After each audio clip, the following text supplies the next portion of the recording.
welcome back to Fits of Fanny. I'm Gemma. It's every single time my brain goes to say, I'm Sam. It's because you look at me as you go to say the first name. I think that's what it is. Right, okay. I'm Gemma, this is Sam. And I'm Sam. So today we're going to talk about caffeine versus coffee. Now for those of you that actually know me out there, or me for that matter, will know that there is not really ever a moment where I don't have a cup of coffee in my hand. And I probably drink maybe 10 to 12 cups of coffee per day. Yes. Yes. So when people will go and get a drink of water, I put the kettle on. It's a problem. That's extreme. It's a problem. And I have been like that for a very, very long time. I don't drink tea. I'm not a tea drinker. Can't stand it. No. Have always drank coffee from being, oh God, as long as I can remember. Early teens at least. Yeah. And used to drink milk now for dietary reasons. I can't actually have dairy, so I don't drink milk anymore. But I still have 10 to 12 cups of coffee a day. How are you not just like shaking? So, obviously, caffeine is a stimulant. Yeah. Sorry, coffee is a stimulant. Well, actually, no, coffee isn't a stimulant. Caffeine is a stimulant, and there is caffeine in caffeinated coffee. Yeah. You have decaf, there's obviously not as much caffeine in the coffee, right? So, if I had developed, like what I thought I'd developed was like a tolerance level to the amount of coffee that I was drinking and the caffeine. But actually after this podcast, you'll realise that actually even when you think you're creating a tolerance level, there are things that you don't think are connected to you drinking coffee that affect you. Right. In terms of sleep and how you then feel the next day and what we call like a caffeine crash and things like that. So yeah, I drink a lot of coffee. In the last couple of years, well, I'm probably being a bit dramatic with years actually there, maybe the last couple of months. It'll turn to weeks. days. I've done a lot of research into caffeine and coffee, and actually now only tend to have 2 caffeinated coffees per day. Love that. And the rest of the time I will drink decaf. Love that. Because there are huge benefits from coffee. Yeah. But not for the caffeine. Yes. Yeah, the caffeine is much more detrimental. Yeah. And actually affects your sleep and your moods and stress, cortisol levels, anxiety, all the rest, and stuff like that. Yeah. Whereas coffee itself is actually quite good for you because it's full of antioxidants. Yeah. So an antioxidant is basically a substance that, it's a substance basically that protects damaged cells from what you class free radicals. Yeah. Now, a free radical is an oxidative cell, right? So essentially, as we grow older, your cells they oxidize, and there's things that can make that worse. And that's essentially, as we get older, your cells start to die, and we call it oxidation. And there's the free radicals can enhance that. Antioxidants prevent that. So you'll know, or you will have seen probably around and about that a lot of skincare products will have like coffee scrubs, right? Yeah. Because when we are out and about in the sun or in different types of weather, and more of the sun to be fair, our skin cells oxidate, and so it protects, coffee can protect, or the antioxidants within the coffee scrub help to protect your skin against those free radicals. So a really good example of that is if you cut an apple in half, okay, and you leave the apple, the one half of the apple, and don't do anything to it, it'll turn like a brownie colour and it will die. Essentially what is happening is it's rotting, it's dying. Whereas if you put an antioxidant serum or like a coffee scrub on the other half, it doesn't turn, it doesn't rot as quick. I mean, it wouldn't taste as nice. Oh, I mean, I won't be eating the apple afterwards. I was going to say, like a coffee-apple combination, not great. But that is a really good way, a visual, to look at it and go, oh, okay, so that's what antioxidant does. It stops my insides from dying. Yeah, really simple way of putting it, but it's true. You know what I mean? It's true. And that's, yeah. So, there are a lot of benefits to coffee itself. It's full of antioxidants. Now, antioxidants also help with things like inflammation. It aids in brain function and brain health, aids in eye health. And if you think about it, it aids in those things because it's putting a blocker and helping reduce the oxidative process to the cells. So anything then, it will aid in any sort of body health. Yeah, but it really massively helps with inflammation as well. Love it. Yeah, That's what I need. now caffeine on the other hand. So a lot of coffee is obviously filled with caffeine. Decaf is much better to go and drink. Now caffeine is a stimulant, so I still love having a couple of coffees in the morning to perk me up. Absolutely. Use it as a pre-workout sometimes. I'm not a big fan of pre-workouts at all. No, I don't understand why people have them, to be fair. It makes my fingers tingle. I'm just not a fan, and a lot of people will take a pre-workout later on at night. You know, they'll take a pre-workout and go and work out in the gym at 6-7 o'clock. No, you're not going to sleep. No, absolutely not. So, and I'll tell you how that process happens in a second, but it's going to massively affect sleep, and even if you are able to go to sleep, it's going to affect your deep sleep, right? Yes, which we discussed last week, and about how important deep sleep actually is. So, when it comes to caffeine, caffeine has a half-life of 5 to 6 hours, so it has a quarter life of 10 to 12 hours, right? So if I was to have a cup of caffeinated coffee at what time is it now? 2 o'clock. That would mean in 12 hours time, a quarter of this caffeine would still be surging through my body at 2 a.m. tomorrow morning. So those of you at home, my mouth is wide open at the shock of this. Has dropped. I don't think I've ever seen her that speechless. I mean, all right, whatever. To be fair. But it has a half-life, a quarter life. So full life is 24 hours, right? But a half-life of 5 to 6, and a quarter life of you know that emoji of the blown head? That's me right now. So you get the full benefits of caffeine for say 2 to 3 hours, the full 100% of the caffeine. But half-life 5 to 6. So 2, 3, 4, 5, 6, 7. So at 7 o'clock tonight, half of the, if this was caffeinated tonight, it's decaf. Have you given me decaf? Yeah, we've got decaf. Sorry. You're gonna have to get on board. I didn't have time. Usually I would do a percolator. And it's Mickey Mouse coffee usually. This is just good Nescafe.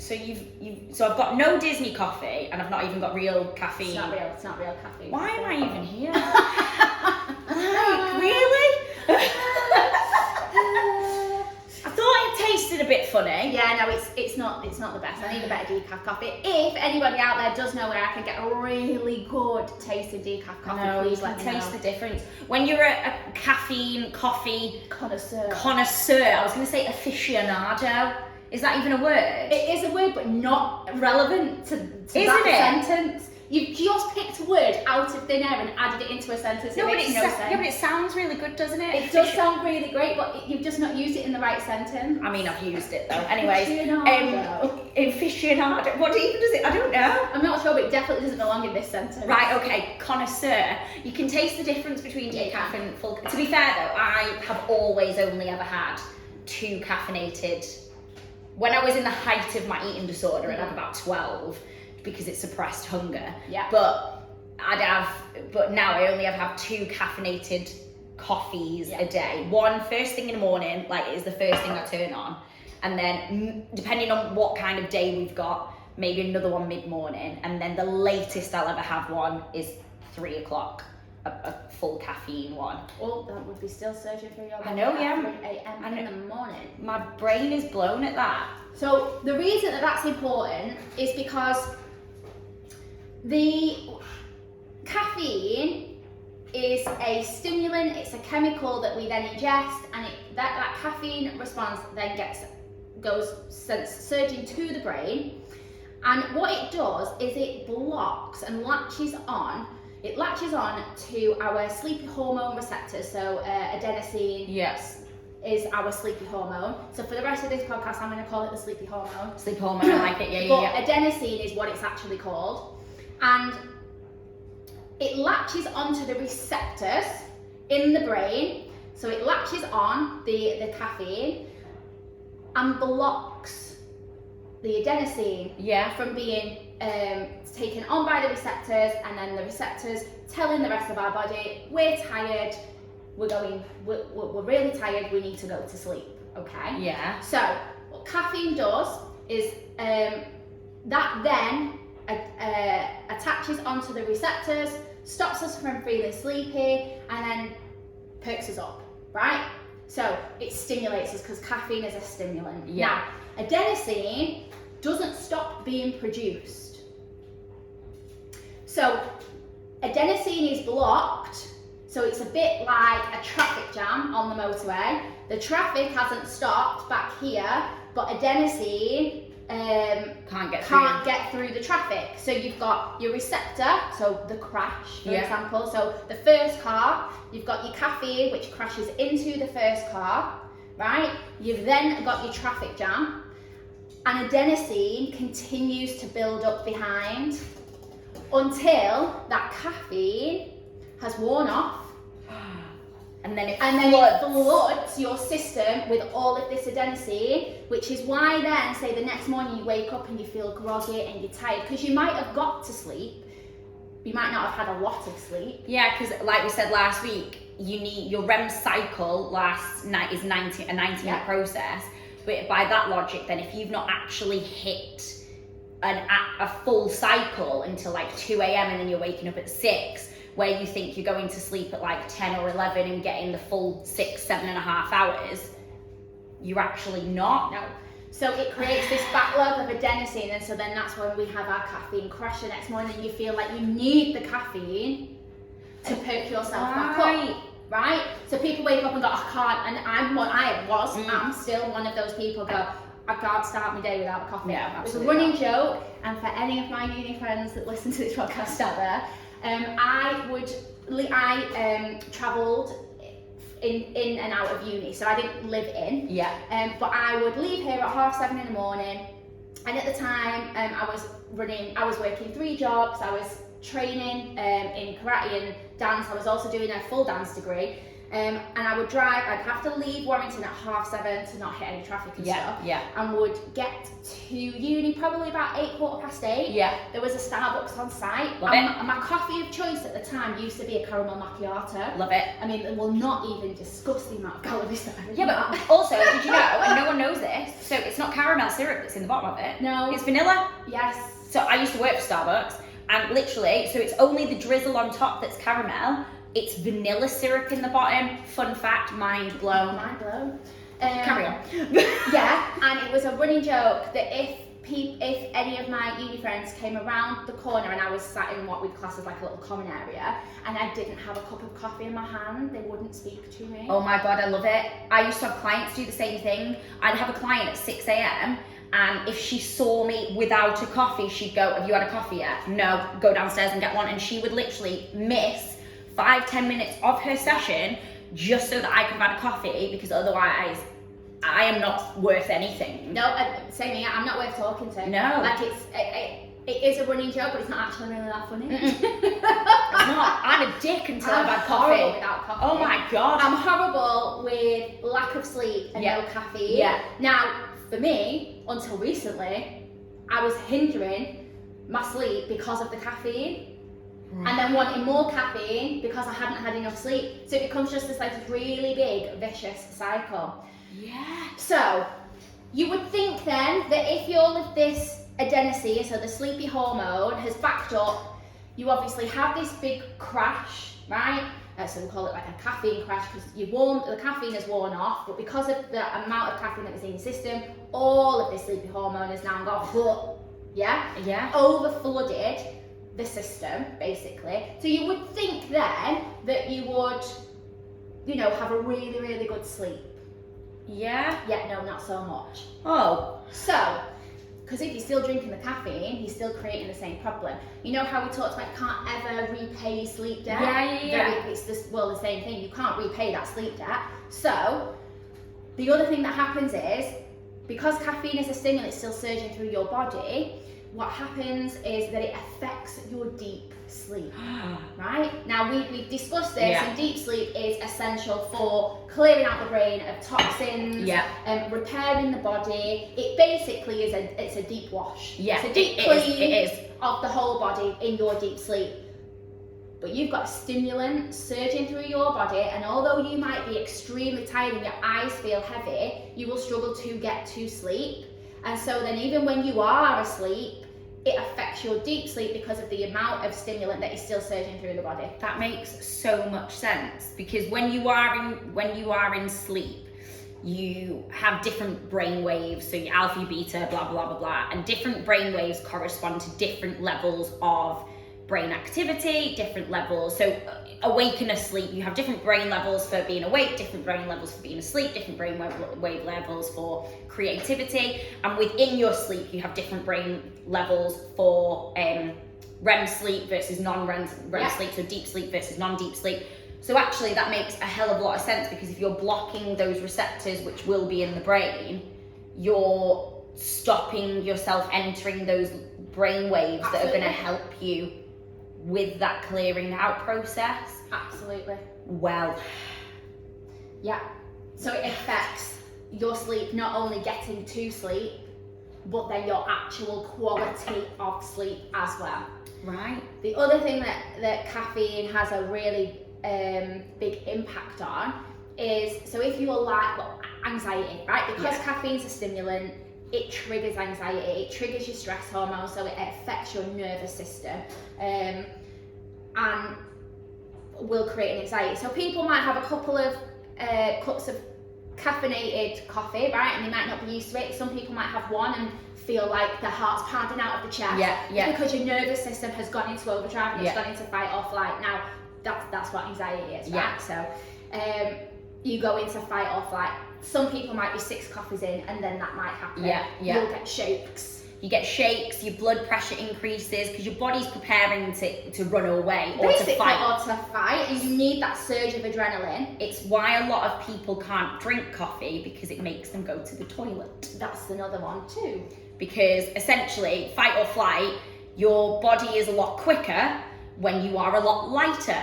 So in a fight or flight response, in an anxious response, your body wants to empty your system. It wants to empty your system. So that's why a lot of people can't drink caffeine in general, because it makes them empty their systems. I'm so glad that we're talking about it this way, because it would make me feel sick if we did try to discuss this in any other manner. Yeah, exactly. Right, okay. But yeah, it empties your system so that you can become lighter, so that you can either fight the person in front of you or you can run away without having more of a heavier load.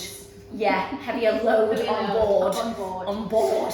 Oh my god. So if you are, and the problem is that the only time we ever really stop to sort of like reflect is when we're laying in bed and we can't get to sleep. Yeah, unless you are somebody that journals, right? Or practice gratitude or self-reflection on a regular basis.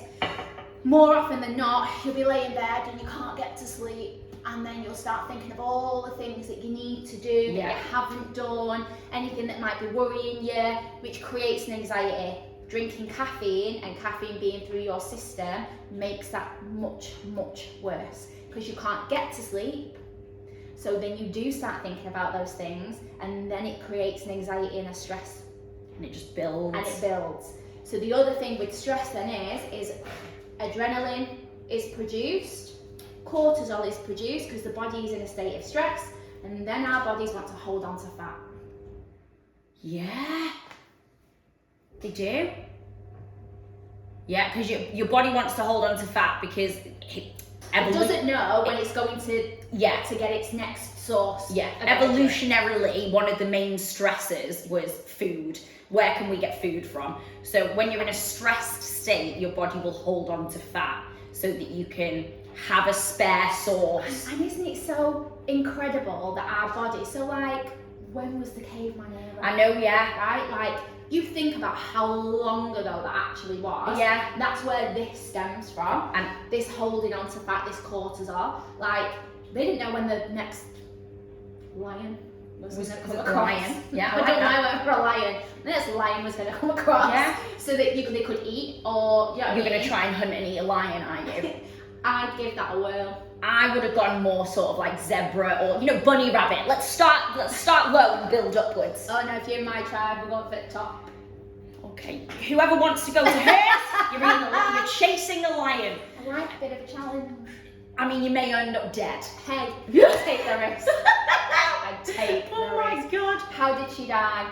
She was eaten by a lion. She was eaten by a lion. I mean, that'd be a good way to go out, right? I don't think it would be nice. No, I don't think it'd be an enjoyable It wouldn't be experience. an enjoyable experience, but I feel like if that was my legacy, That'd be she went out fighting a lion. Do you know what though? That was on my tombstone. With your Yeah, karate right. background as well, though, I'm not sure who would win. I mean, I'd definitely have it in a headlock of some form, mount its back.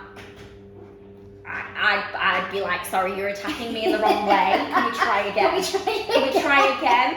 Let's go again. Thank you.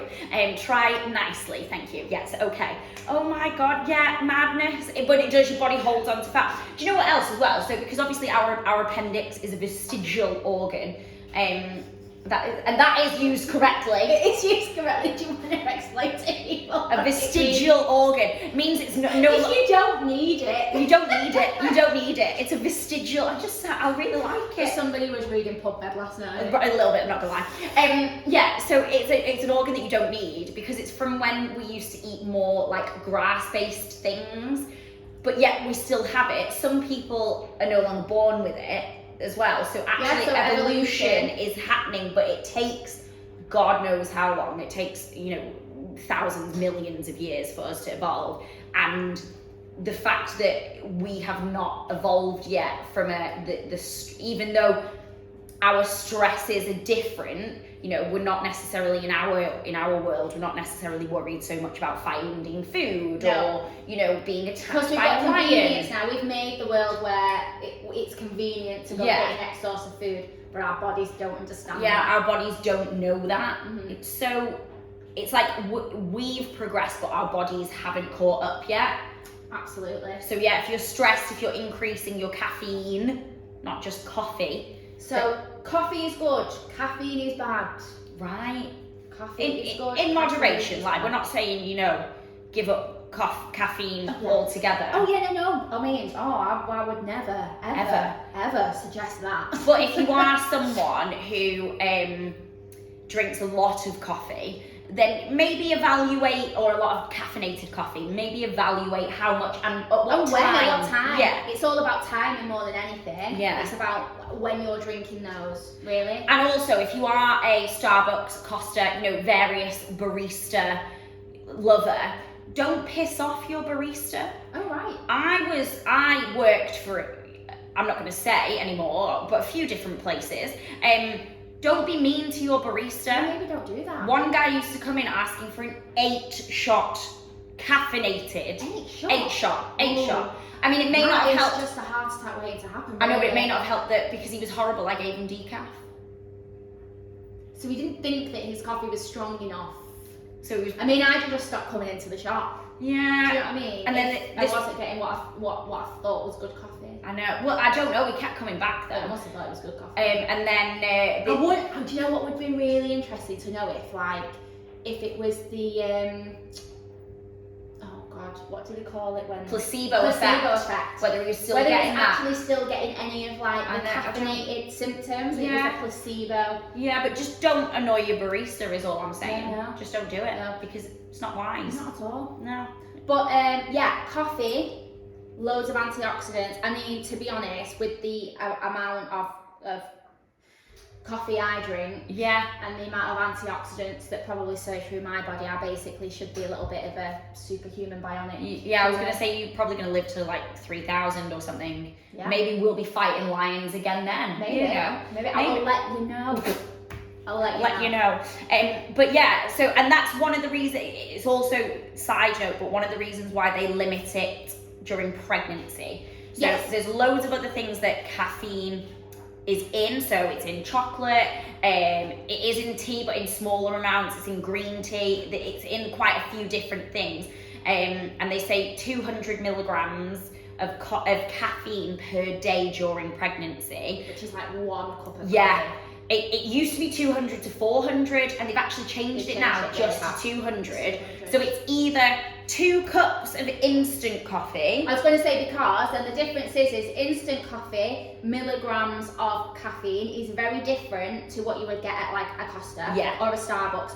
And actually, the most caffeine in milligrams that you will get is in your smaller boutique coffee shops, rather than your big chains like a Starbucks or a Costa. Yeah, and absolutely. instant coffee is like Instant coffee's not got a lot in it. So I got really excited when I learned all of that information. Yeah, because I was like, when I'm pregnant, I'll just have instant I'll coffee. still be able to have 2 cups of instant coffee. Absolutely.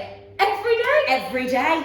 Yeah. And nobody will die. And literally nobody. It's not that they're gonna die. It's the risk of lower birth weight.